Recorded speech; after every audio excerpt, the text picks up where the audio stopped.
says 56 years ago.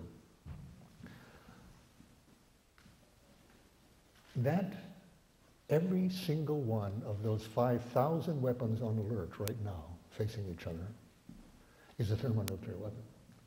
Each one has a Nagasaki-type bomb as its detonator. It requires that as its trigger.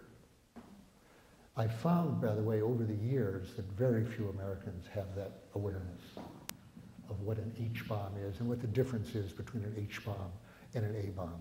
And it's the H-bombs, basically, not the A-bombs, which are the mere triggers for it, that really have the potential in several ways of ending life on Earth. Not all life. I'll come back to that. But life, as Eisenhower used to say, civilization as we know it. Cities, in the Northern Hemisphere in particular, but also in the Southern Hemisphere. The culture of cities, and most mammals, most primates, most down to, well, I'll tell you in a moment how that comes about. Okay, 5,000 weapons ready to go. Now, in 1961, I had the job. By the way, one thing you said there was an exaggeration. I was not a person of power of almost any measurable sense on any issue in the Pentagon, but I was a person who had a very good window on a lot of things that were happening, both on nuclear matters and on Vietnam later. But on the nuclear, in fact, this was not a matter of power, but I did in fact draft the guidelines for the nuclear war plans in 1961 under Kennedy. I won't go into the history of how that came about. But in the course of that, I wrote questions for McNamara to send to the Joint Chiefs of Staff to embarrass them, basically, bureaucratically, put them off key, because I knew that they were questions very hard for them to answer truthfully without resigning, that the truth would be extremely embarrassing to them. And one of those questions was picked up by an aide to the president, Bob Comer, who was the deputy to McGeorge Bundy, the national security assistant. And the question was, so he sent it in the name of the president to the Joint Chiefs. And I might mention, I tell this story in some little more detail than I will say today. In an article I wrote for Truth Dig, Bob Shear's website, and it's on my website, ellsberg.net. And it's called, I'll tell you the title in a moment. So he sent the question down, and the question was, if your plans for general nuclear war were carried out as planned, how many people would die? So there was a little back and forth, but the answers came back almost right away in the form of top secret, sensitive, eyes only for the president memos. And the bottom line, I'm saying this just to make the story shorter, to get to other things. How many people would you think the Joint Chiefs would say they were going to kill, or would die, I should say, would die as a result of our attacks, if our attacks were carried out as planned? And by that I meant preemptively, because that's what's the nature of the plans then and now. In other words, before Soviet missiles, if any, had arrived on our targets, we got ours off and we hit. How many do you think they would say? Let me have a guess. Couple million. Who said that? 1.5 billion. 100 million. Wait, somebody said a couple? Who said that? Million. Couple million, yeah. Anybody more than that? What? Oh, yeah. Far What? more than that. More than I that? would say close to 1.5 billion. 100 million. Why would you say that? Well, because of all the nations that would be involved. Okay, well, okay, so we have quite a spread there. Great Britain, France, Germany. Yeah. No, just our sending. Okay, the answer is as follows. There is an answer. They gave an answer. Their answer was not 2 million. Their answer was 600 million. Wow. Their estimate of how many would die as a result of our attacks. And I won't break that down here and there. But now, a better answer would have been the one you gave, 1.5, because as Lynn Eden, who's a researcher at Stanford, has shown in her book, World on Fire, From that day till this, the Joint Chiefs have never calculated the effects of fire in producing casualties, and most casualties or deaths for thermonuclear weapons would come from fire. That's why it's called thermonuclear in a way. The H-bomb, the fusion bomb, puts out heat in enormous amounts. It's like bringing the sun to the surface of the earth, a bit of the sun. The fire is the main casualty producer. As a result, she said, you can roughly calculate, for any calculation of 600 million, it would be at least twice that. So that's 1.2 billion. That's close enough to your estimate of 1.5 billion. But there was another problem that they didn't know at the time. No one calculated, and for another 20 years more, a little more than 20 years, how much soot and smoke would be raised by the burning cities. And when they finally did that, based on the analogy to the asteroid that hit the Earth and wiped out the dinosaurs 62 million years ago by raising dust, blotting out the sun, 62 million years ago, the last great extinction of 5, the 5th great extinction, where most things went. But not us. We came out, out of that. That's why we're here. The soot, they figured, in 1983, 84, would blot out the sunlight for months to years. I mean, how much? If it were in the summer, lower temperatures by 20 to 40 degrees centigrade. Later they decided 40 was too much, closer to 20. Freeze the lakes and rivers, all freshwater sources, destroy all the crops, lead to famine, epidemic, a lot of things, and destroy certainly urban population in the northern hemisphere, but quite possibly affect the winds at the equator, which normally keep fallout inside the same hemisphere where it occurs. The winds blow away from the equator normally. This could change the wind pattern so that the fallout and the clouds covered the Earth, producing a winter effect throughout the Earth and killing all advanced life, what we call advanced life, down to most life would survive because most biomass is bacteria and viruses. And the viruses and the bacteria and most of the insects, not only the cockroaches, are especially resistant to radioactivity, but I was just told the other day by a zoologist, most insects are pretty resistant to bacteria, to radioactivity. But we're not talking radioactivity here mainly, we're talking about a prolonged cold spell throughout the world. So it would kill most life on Earth. Now the calculation then, by Carl Sagan and others, Turco, Sagan, and several others, was that 1,000 100-kiloton weapons would do this. At that time, by the way, we had about 40,000 strategic weapons in the world, about 60,000 altogether. So it took 1,000 to do this. This has all been recalculated with much better models now in the last 2 or 3 years. And the references to those scientific papers are in my paper in my website, ellsberg.net. And the paper is called U.S. Planning for 100 Holocausts. Because the lowest figure here, 600 million, you understand, is 100 Holocausts. And that's just from the U.S. weapon alone. It turns out that much, much less than 1,000 will do the job. So the 1,500, which we will achieve by, when is it, in the start trip? 7 years after. 7 years from now, we're down to 1,500. That's probably 2 or 3 nuclear winters worth on alert. A false alarm could wipe out all life on Earth by the US or the Soviets, I mean the Russians, individually, but of course they'll be together, so you have it over, much more than enough. Now, there was never the slightest, remotest excuse for building a system of planes, missiles, bombs, warheads of all kinds, organizations, a machine, in effect, that could kill 600 million people, or 1.5 billion, or 6 billion, or 9 billion.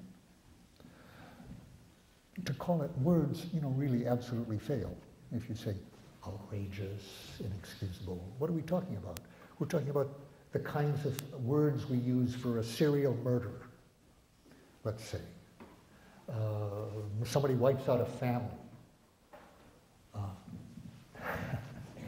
This is every city in the world simultaneously. This is not just us, by the way. This is all the mammals, all the primates. Everything else goes with the sixth great extinction. We have prepared, we the US led the way, followed closely by the Soviets and now the Russians, in building and maintaining a machinery of humans, organizations, and weapons and vehicles.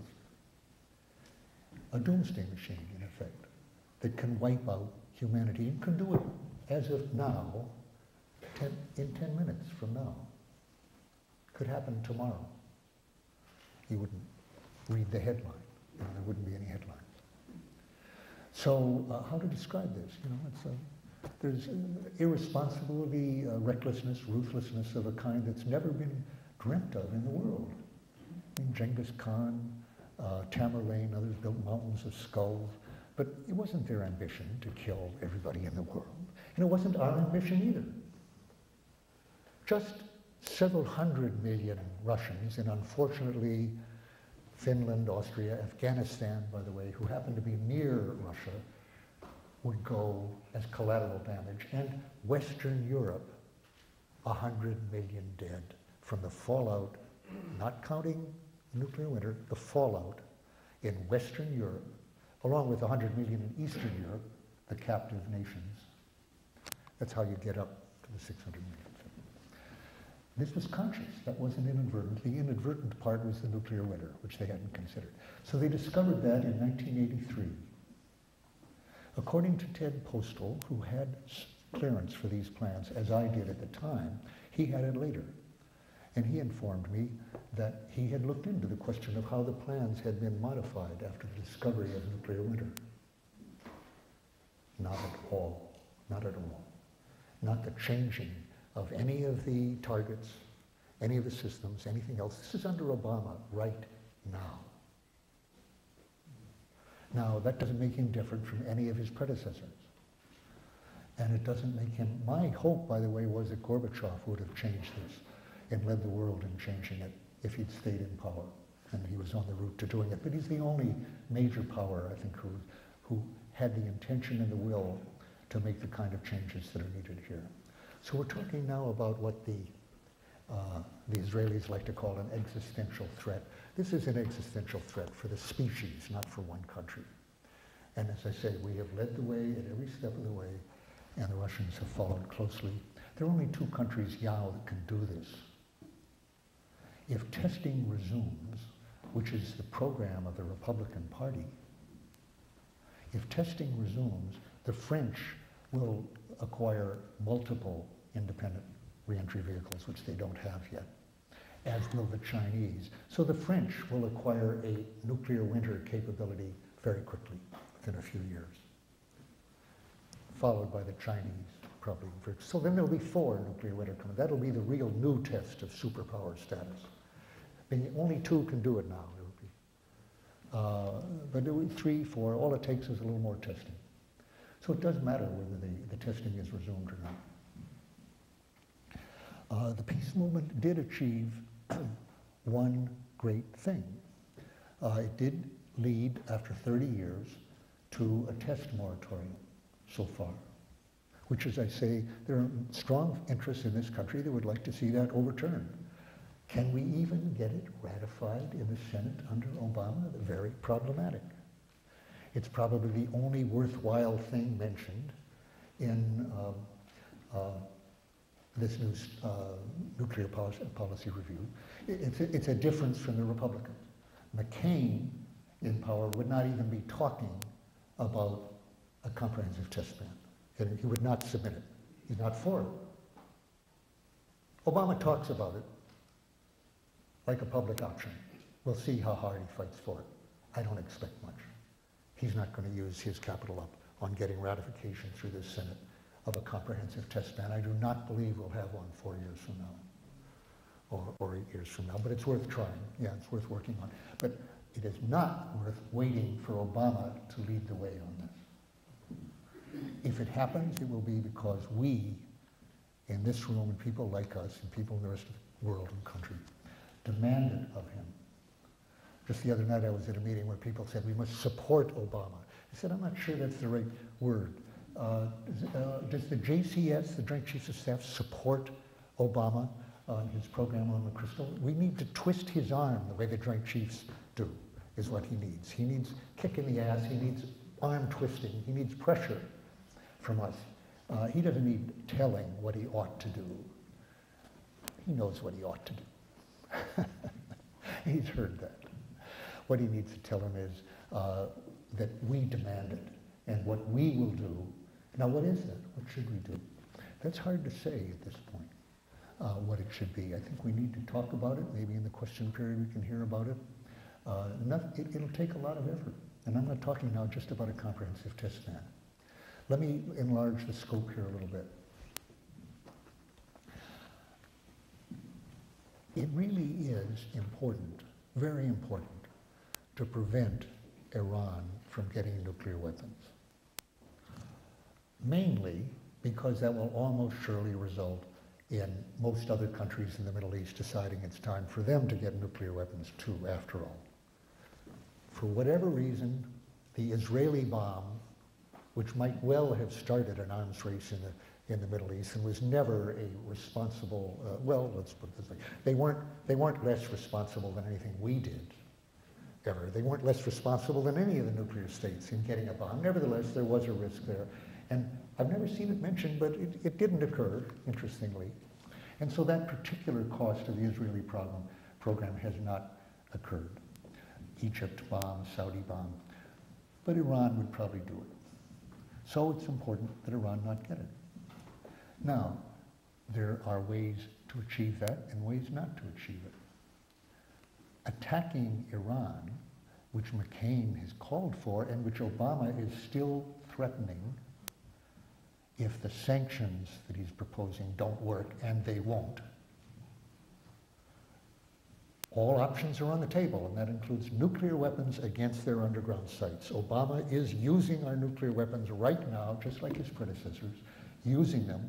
And I think Joe didn't quite make it clear when I used, about what he meant, or what I meant, when I used that phrase back in 1981, that we have used our weapons dozens of times since Nagasaki.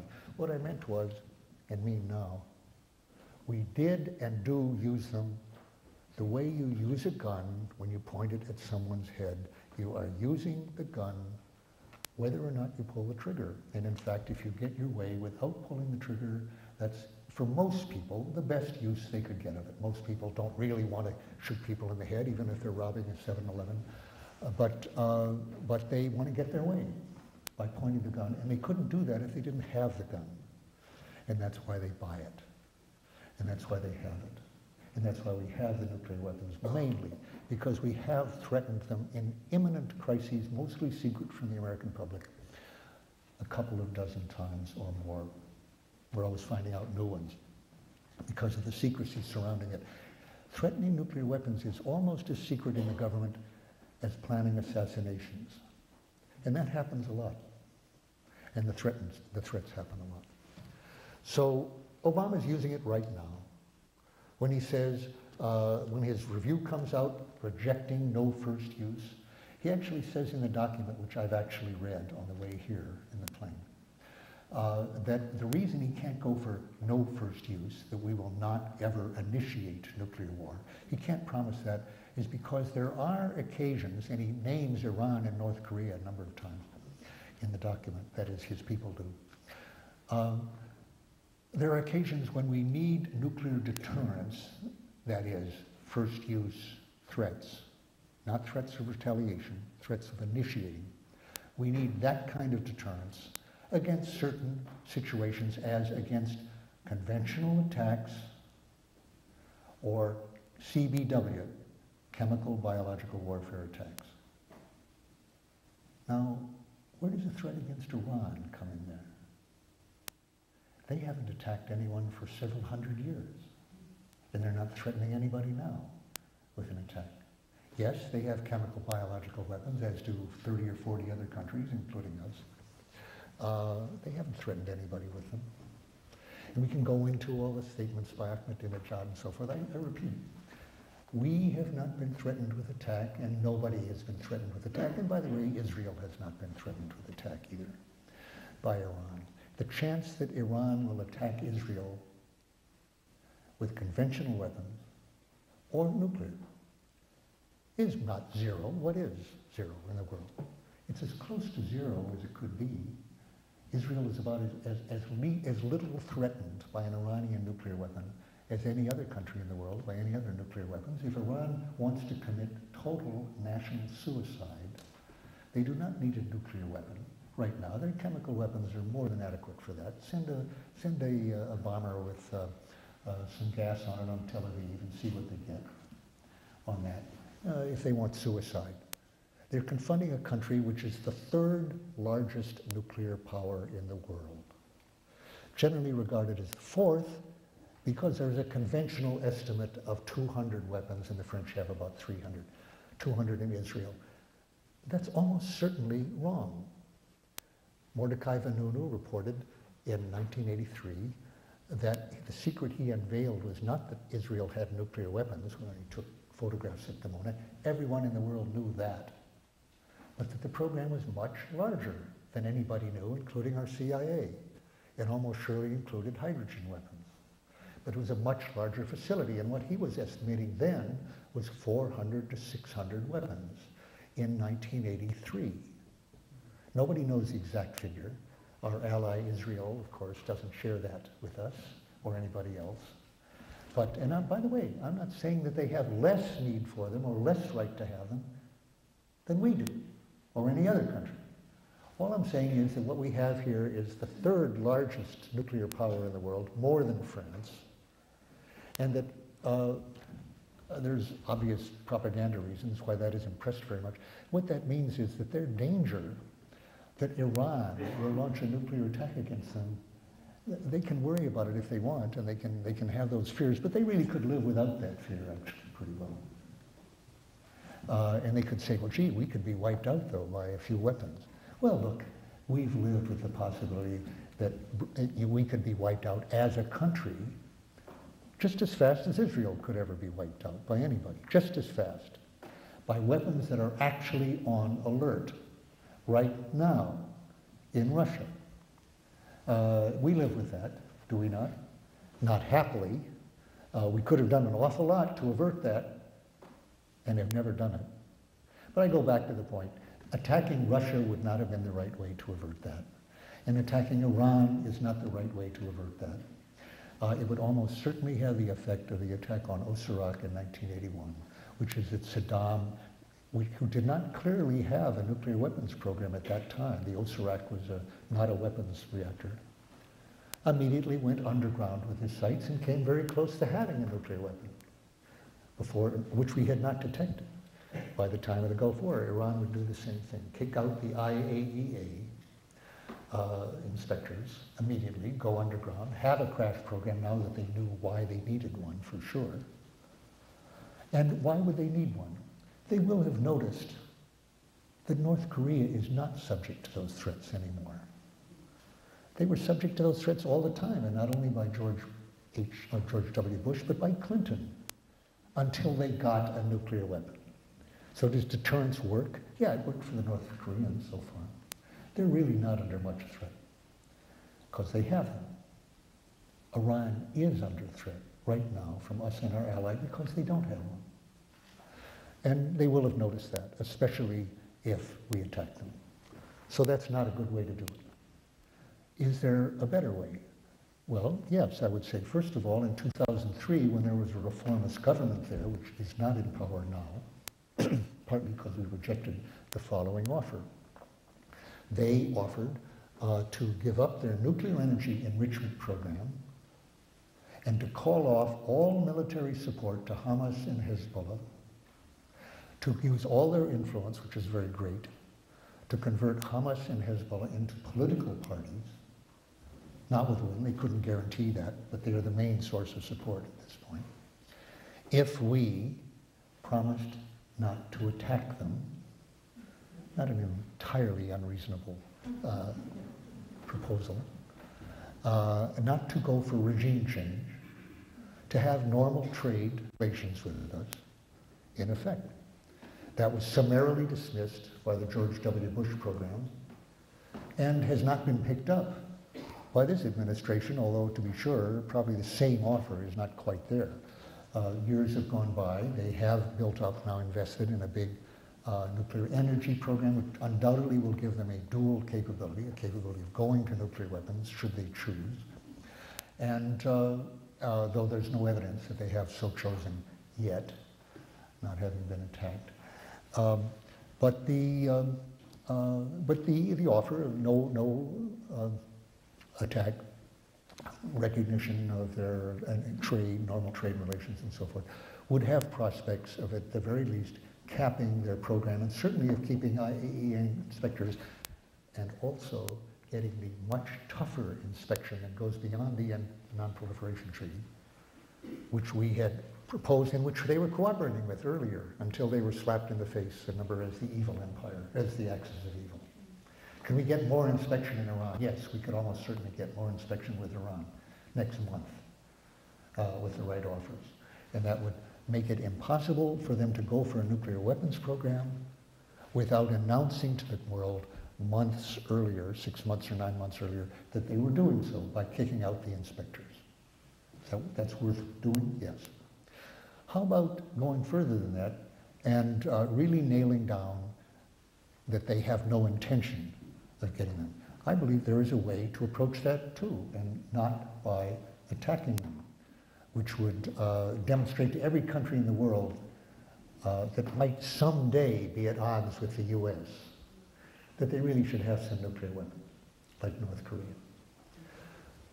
Question, how many, Herb York, first director of Livermore Lab, and later the director of research and engineering in the Pentagon, and later still an arms negotiator, wrote a very interesting paper for Livermore many years ago, which, if anybody, I can't find my copy. I had an actual copy of this show, and if anybody knows, I've been trying to get it back. But I remember this part by heart very well. I've quoted it, but unfortunately I don't. How many weapons do you need for deterrence of nuclear attack? How many weapons should we have? He said, well, let's go at this two ways. First, how many weapons are needed to deter conventional attack? Does a country have to have? Think of it this way. How many would Saddam have had to have, and have us know that he had, to have pretty well prevented our invasion of his country? What's a guess on that? What? One? One? Any more? Anybody more than that? 20. Okay. You know, with one, we might feel we knew where it was, we can take it out with high security and so forth. You might want to have more than one. The North Koreans, you notice, have more than one. It probably helps them to have a little more than one. The Chinese, by the way, have, do you know how many ICBMs the Chinese have pointed at the US? 12 to 18. That's all they've ever had. It's enough. It's enough. The threats against China went away about the time they acquired those. So you can't say deterrence doesn't work at all. And it doesn't work only against deterring nuclear attack. It's also very good for deterring major conventional attack. And it works for Israel too, undoubtedly. So what York said was 1 to 10 to 100, and closer to 1 than 100. Okay? Good estimate. Now, when he wrote that in the 70s, I think it was, we probably had 20,000. 20,000. Somebody said 20. It's a pretty good figure. 1,000 times that, 20,000. A little more than we needed, probably, to deter either nuclear attack or conventional attack. Okay. His other approach was, he said, supposing we ask, what's the maximum number of deaths that we think one man should be able to inflict in a 24-hour period? Is there some ceiling at the destructive power that one person should have, and how many weapons does that require? He said, well, supposing we say, for an upper limit, all the deaths of World War II to be inflicted in one day by one man, orders. It would be about 60 million. He used a good high figure for World War II, 60 million. He said that would require 100 thermonuclear weapons. We had 20,000. There were 60,000 in the world at an earlier point, gone way down now, to about 20,000 now, for both sides. Say, okay, 100 weapons. He said, at the outside, you might say 200, but it's closer to 100 than 200. The program that Obama has just endorsed for 7 years now has no relation to anything that can be described as a humanly legitimate, necessary, acceptable, excusable. As I say, there are no, it breaks through the bounds of human discourse. 1,500, to lower it to 1,500 weapons, if used, would not be perceptibly different from having 10,000 weapons in terms of human survival. You don't make much of a difference till you get down to the low hundreds. Then there's a difference. And 10, definitely a difference. 1, make New York City into Katrina, say, one city go. 10, you know, et cetera, figure it that way. But you're talking 500? How about the 400 that Israel has? Do you think their people, first, they've never told their own people that they have any weapons, but they know they have them.